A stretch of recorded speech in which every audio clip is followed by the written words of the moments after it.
আজ শুধু বিএনপি নিয়েই কথা। বিএনপি তো গালাগালি করিচ্ছে, আর একটু গালাগালি করার সুযোগ পেল আর কি। আগে তিনজন মুরব্বী নিয়ে কথা, মুরব্বী নেতা নিয়ে কথা। আগে মাপছে আনি প্রত্যেকে শ্রদ্ধাভাজন রাজনীতিবিদ। প্রথমে মির্জা ফখরুল ভাই। মির্জা ফখরুল ভাই কইছেন ইউনূস সাহেব দয়া কইরা তাড়াতাড়ি নির্বাচনটা দেন। আর সরকারকে ইউনূস সাহেবকে বলতেছি, আপনিও দয়া করে এটা তাড়াতাড়ি করেন। তাড়াতাড়ি করলে কি হবে, যে জনগণ ভোট দিয়ে তার নিজস্ব সরকার তৈরি করতে পারে। দেখেছেন সুর নরম হয়েছে। কি হুঙ্কার দিচ্ছিল বিএনপির লোকজন। 3 দিন আগে গেছিল নির্বাচনের দাবিতে মাঠে নামিচ্ছে বিএনপি। আন্দোলনের হুমকি দিছিল বিএনপি। করেন করেন আন্দোলন, ঈদ তো গেছে, করেন আন্দোলন, নাকি সামনের ঈদের পরে করবেন। এই হুঙ্কার আবার ইন্ডিয়ান পত্রিকা আসে, দেখেন কি লিখেছে। ভোট কবে পরিষ্কার বলুন, বাংলাদেশ যেন গাজা না হয়। সংস্কারের দোহাই দিতেই ইউনূসকে তোপ বিএনপির সাফ কথা। এদেশের মানুষ নিজস্ব সরকার দেখতে চায়। দেখি যাও ইন্ডিয়ান পত্রিকায় কি হেডিং দিছে। ইন্ডিয়ানদের নির্বাচন নিয়ে তো কুরকুরে নি কেন বলেন তো। আমরা যদি আমাদের আক্কেল কাজে লাগাই, ইন্ডিয়া জিন্দেগিতে এমন কিছু বলবে না বা এমন কিছুতে সাপোর্ট করবে না যাতে বাংলাদেশের মানুষের ভালো হবে। ইন্ডিয়ানরা যা বলবে ঠিক তার উল্টা দিকে দাঁড়াবেন। ইন্ডিয়া যদি বলে না নির্বাচন এখন তা ঠিক হবে না, প্রফেসর ইউনূসের সরকার আরো থাকুক, আপনি তখনই কবেন প্রফেসর ইউনূসের পদত্যাগ চাই, প্রফেসর ইউনূস ক্ষমতা ছাড়ো, বুঝাও। রাজনীতি কালে খুব জটিল কিছু না। ইন্ডিয়া যা কবে তার উল্টা দিকে আমাদের মঙ্গল। আর বাংলাদেশের কারো কথা যদি ইন্ডিয়ার সাথে সবসময় মিলে যায়, তাহলে বুঝবেন ওই হালায় কলকাতা হারবাল খাইছে, শালা ইন্ডিয়ান মাল। মির্জা ভাই ইঙ্গা করে কলে তো হবি না, আপনাকে না গান গাওয়া লাগবি, গান গায়ে কওয়া লাগবি। একটা গান বানিয়েছি শুনবেন, বাড়িতে না প্র্যাকটিস করে মাইকের সামনে গাবেন। আমরা খুব ফাইন হয়েছে মির্জা ভাই, শুনবেন, শুনেন। নির্বাচন, আহা নির্বাচন,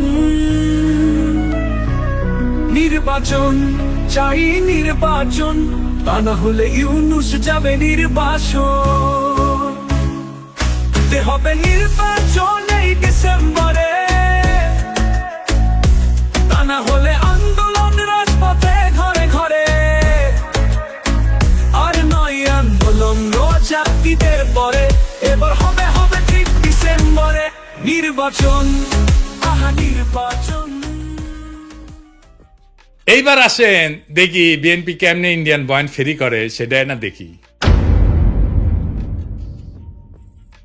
বিএনপির রিকমেন্ডেশনে হওয়া পররাষ্ট্র উপদেষ্টা তহিদ সাহেব আর বিএনপি নেতার ছোট ভাই জসিম ইয়া ডিচুম ডিচুম ডিচুম ডিসিয়া আসা না হয়েছে।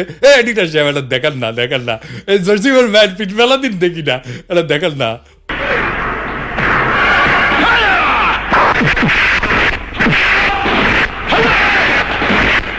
আর দেখি যাও ক্যাঙ্কা হিরোইনছি। এই জসিম কইল যে 1971-এর জন্য পাকিস্তানে ক্ষমা চাইতে হবে। তো এটা তো আমি আর ইন্ডিয়ান বয়ান। তো এই পানি পড়া সে কই থেকে আসিছে? ইন্ডিয়া থেকে আসিছে, তাই না?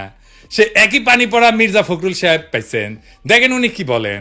পাকিস্তান সেনাবাহিনী সেই হত্যাযজ্ঞ করেছিল, তার জন্য আজ পর্যন্ত কিন্তু ক্ষমা চায় নাই। গণহত্যা করেছিল, লক্ষ লক্ষ মানুষকে হত্যা করেছিল, তার জন্য পাকিস্তান এখন পর্যন্ত কিন্তু বাংলাদেশের কাছে ক্ষমা প্রার্থনা করে নাই। উনি মনে করেন পাকিস্তান ক্ষমা চায় নাই, অথচ আমরা জানি তিনবার রাষ্ট্রীয়ভাবে পাকিস্তান ক্ষমা চেয়েছে। একবার মন্ত্রী পর্যায়ে, একবার প্রধানমন্ত্রী পর্যায়ে, আর একবার রাষ্ট্রপতি পর্যায়ে। তো উনি তো বাংলাদেশ সরকারের মন্ত্রী ছিলেন, সে সময় ওনার মনে হয় নাই যে উনার পাকিস্তান তো ক্ষমা চায় নাই। এখন কেন বলেন? কারণ ইন্ডিয়া বুঝেছে আমরা তোমার ক্ষমতা এনে দিচ্ছি, এমনি তো হবে না, খরচাপাতি আছে। আওয়ামী লীগ যে সার্ভিস দিত সেটা দাও। কি সার্ভিস? জাহাপনা। মির্জা ফখরুল কইছে পাকিস্তানকে বাম্বু দিবা, ইন্ডিয়া কইছে, তো উনি বাম্বু দিলেন। আচ্ছা এবার বলেন তো, এই দল পাকিস্তানের সাথে স্বাভাবিক সম্পর্ক করতে পারবে? ইন্ডিয়া যে ফ্যাসিবাদ চালাইলো, কোনোদিন কইছে বিএনপি ইন্ডিয়া ক্ষমা চাইতে? নাকি বলবে জিয়ারে তো খুন করেছে তাই না? এটা কোনোদিন বলিছে? বলে নাই। কিন্তু ইন্ডিয়া আমাদের বন্ধু দেশ বলতে বলতে মুখে ফেনা তুলে ফেলিছে। দেখেন, ভারত আমাদের প্রতিবেশী, সবচেয়ে বড় প্রতিবেশী, আমাদের বন্ধু। আমাদের যুদ্ধের সময় 1971 যুদ্ধের সময় আমাদের সহযোগিতা করেছিল। আমরা ভারতের কাছে সবসময় প্রত্যাশা করি যে ভারত বাংলাদেশের মানুষের পাশে দাঁড়াবে। যাই হোক মির্জা ভাই, আপনি তো বলেন মুক্তিযুদ্ধ করেছেন, এটি সেই সময়ের গল্প শুনবার চাই। মানে কোটি কোটি যুদ্ধ করেছেন, কোটি ট্রেনিং নিছেন, কারা কারা আপনার সহযোদ্ধা ছিল, কবে অস্ত্র জমা দিলেন, কি অস্ত্র ব্যবহার করেছেন, মানে হাউস আছে কেন পাকিস্তানের উপরে যেমন বিলা, আপনি তো মনে লয় যে সকানিক পাকিস্তানি আমি জয় বাংলা করেছেন, না গল্প করবেন, হাউস আছে আমার কলে। চুপি চুপি কই মির্জা ভাই, আপনার উপরে না হেভি স্টাডি করেছি। কেন করেছি জানেন? আপনারা বোঝার জন্য স্টাডি করে পেয়েছি কি জানেন না, খারাপ কিছু কমু না, আপনার লাইফ হিস্ট্রি কিন্তু ইন্টারেস্টিং। আপনি ঢাকা কলেজের ইকোনমিক্সের টিচার হিসেবে ক্যারিয়ার শুরু করেন, শিক্ষকতার ক্যারিয়ার, পরে ঠাকুরগাঁও কলেজে ইকোনমিক্সের অধ্যাপক ছিলেন, খুবই জনপ্রিয় টিচার ছিলেন, ছাত্ররা আপনার ক্লাস করার জন্য উন্মুখ হয়ে থাকতো, মার্শাল্লাহ। আবার অদ্ভুতভাবে আপনি বাংলাদেশ সরকারের পরিদর্শন এবং আয় ব্যয় পরীক্ষণ অধিদপ্তরের একজন অডিটর হিসেবে কাজ করেছেন। এই প্রফেসর হওয়ার পরে শিক্ষা বিভাগে আবার ডিজি আছিলেন। এমন সেলিব্রেটেড শিক্ষকের জীবন চাইরা অডিটর কেন হইলেন, এটা মিলাইতে পারি নাই। তাই আপনার জীবনের গল্প আপনার কাছ থেকে শোনার ইচ্ছা থাকলো, আমার ক্ষুদ্র ভ্রাতার ভগিনীরা আপনাদের কয়ে রাখি, কারো সম্পর্কে জানতে হইলে এভাবে ডিক করবেন, খুঁড়বেন, তারপরে তাই আপনি ভালো তার ডিল করতে পারবেন। যাই হোক, এবার আরেক বিএনপির সিনিয়র নেতারে নিয়ে আলাপ করি, হ্যাঁ, আমির খসরু মাহমুদ। যে সরকার জনগণের ভোটে নির্বাচিত হবে তারা জনগণের কাছে দায়বদ্ধ থাকবে, জবাবদিহি থাকবে, সেটা যেই সরকারই হোক।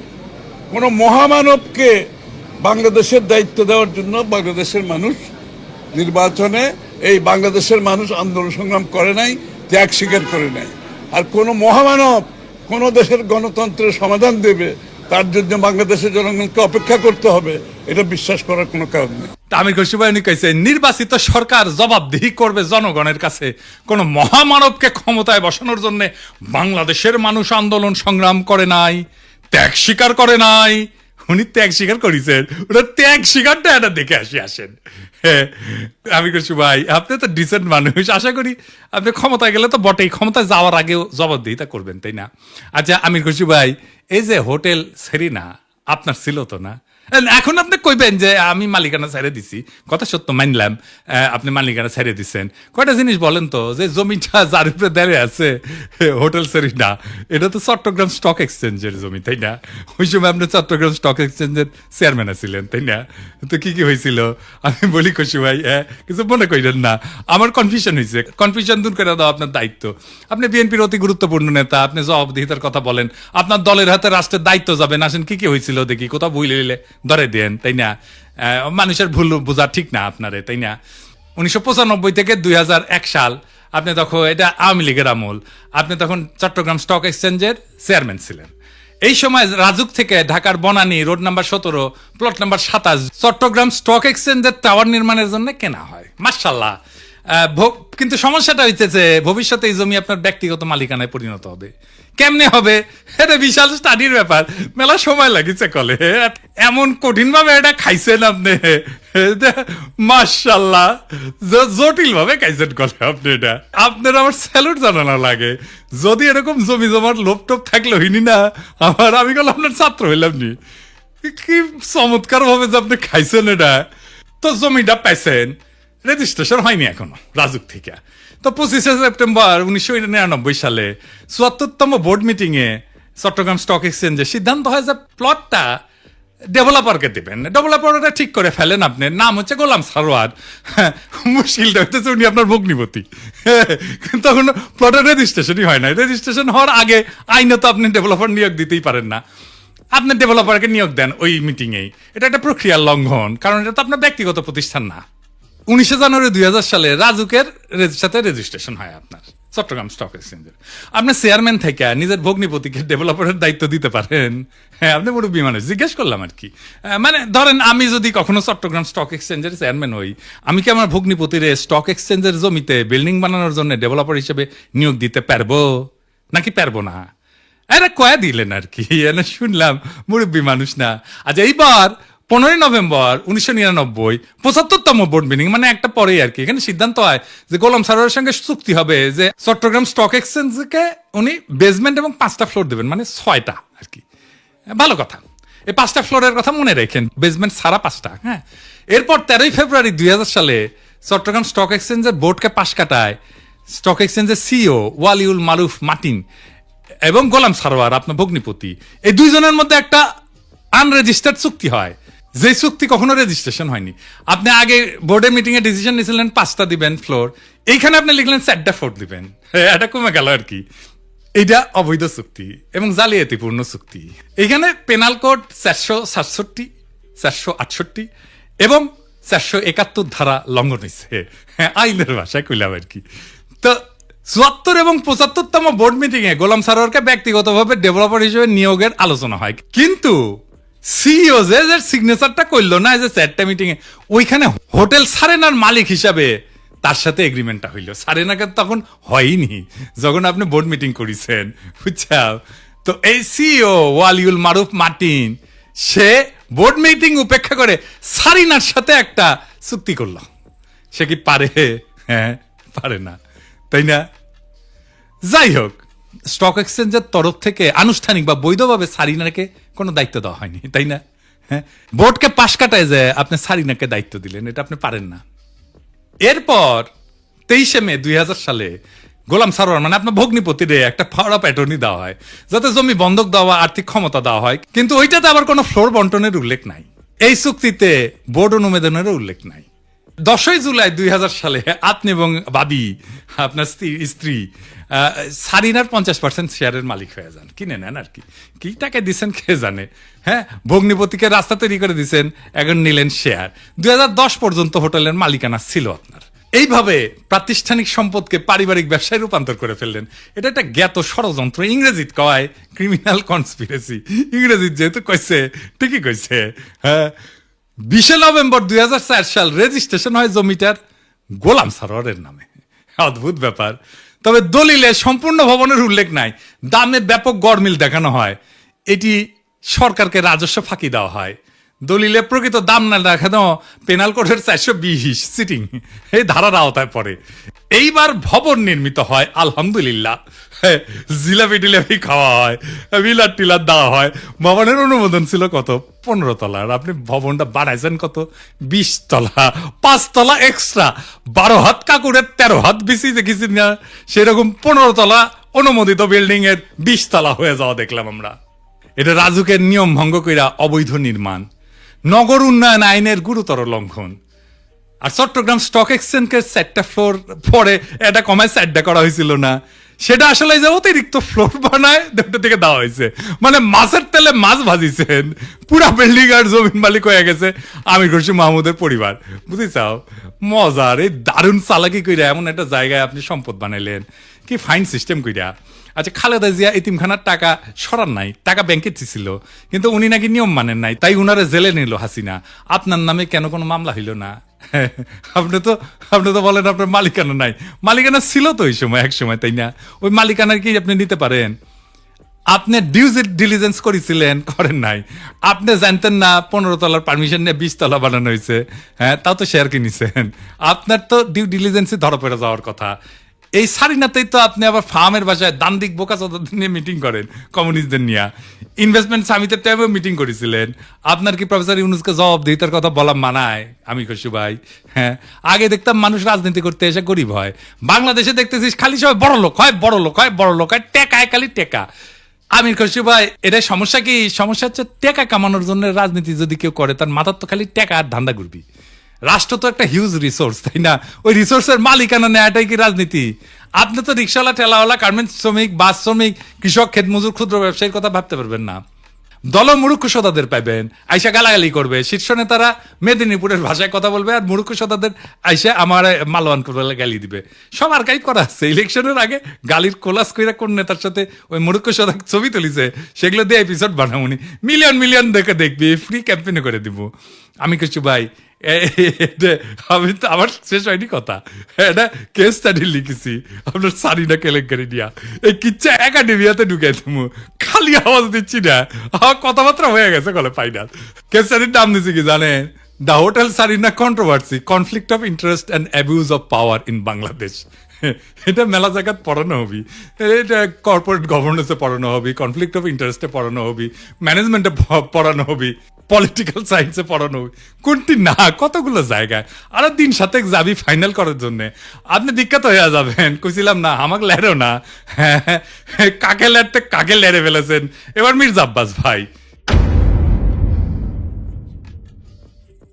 মির্জা আব্বাসের ভাবিছিলাম কিছু কমু না, এরে ওরে দিয়া মেসেজ পাঠায়, আমি যেন আর কিছু না কই, আমি যেন তারা না ধরি। আবার নিজে তার দলের কর্মীদের লালায় দেয়, কয় নাকি সোজা হয়ে যাব। শুনেন। আপনার ফেসবুক চালান নাকি? চালান? জবাব দেন না কেন? জবাব নাকি ফেসবুকের মধ্যে উল্টাপাল্টা কথা রাখে, জবাব দিয়ে দিয়ে এগুলা সোজা হয়ে যাবে। মিথ্যা কথা বলবেন, অপপ্রচার করবেন, অপকথা বলবেন, কথা বলবেন, কুকথা বলবেন, একটা মানসিক চরিত্র হরণ করবেন, এগুলো কি ভাই? আমরা রাজনীতি ছেড়ে দেবো, আপনারা একটু দেশে আসেন। আপনাদের অনেক জ্ঞান, আপনাদের অনেক বুদ্ধি, আপনাদের জ্ঞান বুদ্ধি আমাদের অনেক প্রয়োজন। আপনারা দয়া করে দেশে আসেন, বুদ্ধি দেন, কথা বলেন, কাজ করেন, মেনে নেব। আমরা রাজনীতি করবো না, আপনারা আসেন না। দেশে আসেন, দেশে আসেন, এই কথাটা আপনার দলের ভারপ্রাপ্ত চেয়ারপারসনরা কইতে পারেন না? আমি কি দেশে গেলে আমরা প্রাইম মিনিস্টার বানাবেন? ভারপ্রাপ্ত চেয়ারম্যানরা তো প্রাইম মিনিস্টার বানাবেন, আমারা তো বানাবেন না। দেশে আমারে ডাকেন কেন? উনারে ডাকেন। কয়দিন আগে কইছিল না সংস্কার করলে ছুঁড়ে ফেলে দিবি, আবার কি কইছে? আমি কখনো কই নাই। 2 দিনে কথা ঘুরে ফেলছে। কে সোজা হয়ে যায় দেখি চাও কে সোজা হয়। হ্যাঁ, দেশে দাগ ইচ্ছে যে ভাবিচ্ছে যে দেশে গেলে দাবরানি দিবি, আমার দাবরানি কেমনে দিবি জানেন?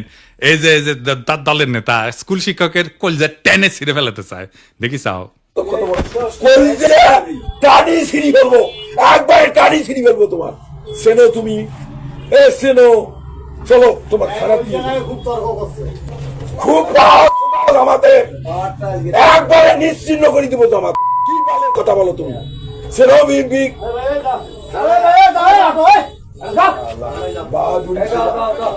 তোমার নামে আমি মামলা দেবো।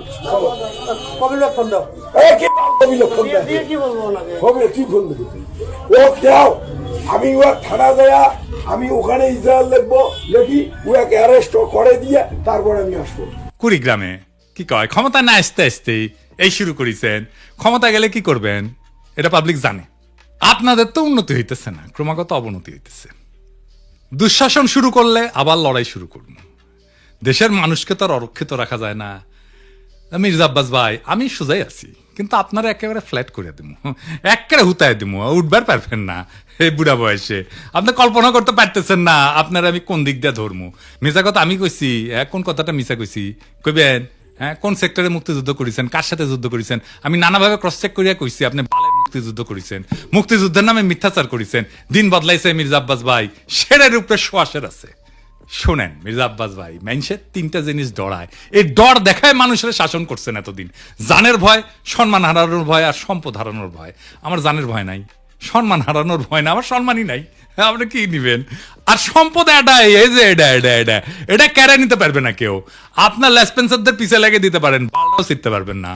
বাংলাদেশের পলিটিশিয়ানরা দুধে দেওয়া তুলসী পাতা না, সব বিগ শটের আমল নামা বাইর করবো টাই না। এইভাবে এই দুর্নীতি আর দুর্বৃত্তায়নের খাজে খাজে বাংলাদেশের রাজনীতি আজকাল এক অলিক নাট্যশালায় পরিণত হয়েছে, যেখানে দাবি দেওয়া আর আচরণ দুইটা ভিন্ন গ্রহে বাস করে। এখানে কেউ মুক্তিযোদ্ধা হয়েও যুদ্ধের ইতিহাস বিকৃত করে, আবার জনগণের শাসনের বুলি আওড়ায় চতুরতায় জনগণের সম্পদকে ব্যক্তিগত সম্পত্তিতে রূপ দেয়। আজ যারা ক্ষমতার বাইরে তারা জবাবদিহিতার গান গায়, কাল যখন তারা ক্ষমতায় তখন জবাবদিহিতার ঊর্ধ্বে ওঠায় হয় তাদের অভিষ্ট। রাজনীতি আজ জনগণের না, নিজের ভাগ্য বদলানোর জাদুর কাঠি। আজ যে দল ইন্ডিয়া বিরোধী স্লোগানে জ্বলে ওঠে, তার বয়ানি আবার ভারতীয় লাইন টু লাইন কপি হয়ে ফিরে আসে ঢাকার রাজপথে। যারা বলেন আমরা নির্বাচিত সরকার চাই, তারাই আবার নির্বাচন আগে নয় পরে টাইপের গানের লিরিক গায়। কেন? হ্যাঁ, কারণ এবার মিউজিক ইন্ডিয়া বানাইছে। আর আপনি যদি জনগণের পক্ষ নিয়ে কথা বলেন, আপনাকে বলা হবে তুই কিসের দেশপ্রেমিক। অথচ প্রশ্ন করার সময় এখনই। জানতে চাই, আপনি যদি জবাব দিতে চান, নিজে কবে জনগণের সামনে দাঁড়ায় জবাব দিচ্ছেন? একবার বলেন, একবার দিচ্ছেন জবাব? জনগণের সামনে দাঁড়ায় জিন্দগিতে দেন নাই, এখন জবাব দিতে চাইতেছেন আপনি প্রফেসর ইউনূসের কাছে। বাহ, মজা আরই মজা। আপনি যদি বলেন দুর্নীতি হবে না, আপনি নিজের জীবনে কোন অধ্যায় প্রমাণ করছেন? দেশের মানুষ সব বুঝে, বোকা না। এখন কেউ চোখ বন্ধ করে ভোট দেয় না।